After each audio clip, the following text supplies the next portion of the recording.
So now we'll talk about the relationship between food and culture.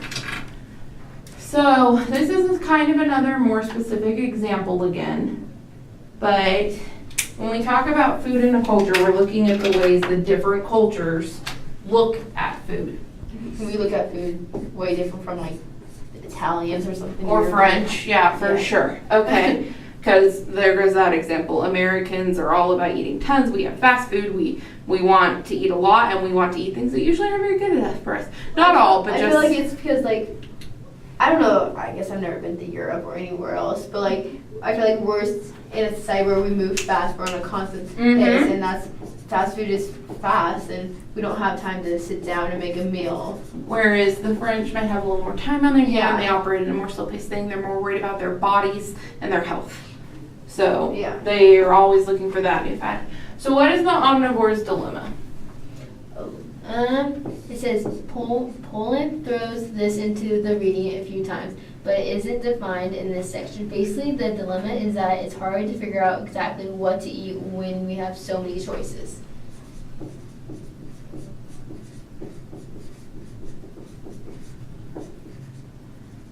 Okay, perfect. So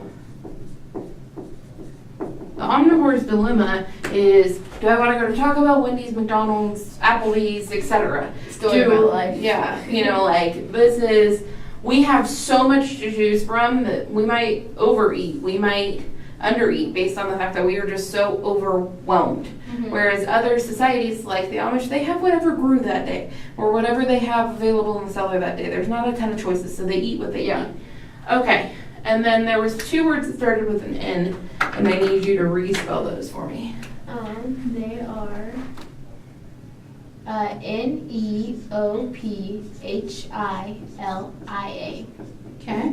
And the other one is Neophobia. Okay. So what is a neophilia?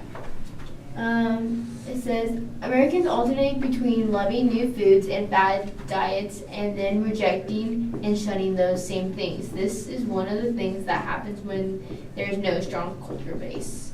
So it's suggesting that there's a pretty big tie between culture and food. So if food is part of a culture, like, you know, we associate certain foods with certain cultures, then we don't see as much as the rejecting it.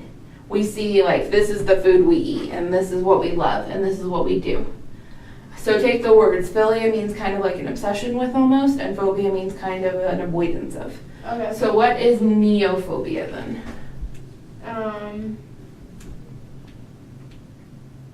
The same old food, we get tired of it, or Okay, what's your note say? It just has both of them in there. Oh, so then this would be the rejecting. Good job. So yeah, we get tired of it. So when Weight Watchers first came out, everybody thought points were all the new craze, and they had the clickers, and you know, restaurant menus were putting the Weight Watcher point values down on their menus, and then everybody decided counting points was too hard. So they went from neophilia to neophobia, and it's because the food isn't tied into the culture. okay. So in Amish culture, the food is definitely tied in. You eat everything fresh, you eat everything organic, you ate what you grew, what you made, what you took care of.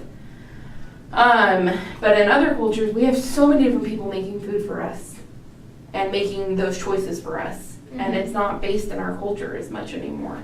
So we have a harder time. Yeah. Okay, does that make sense? Yes. Awesome.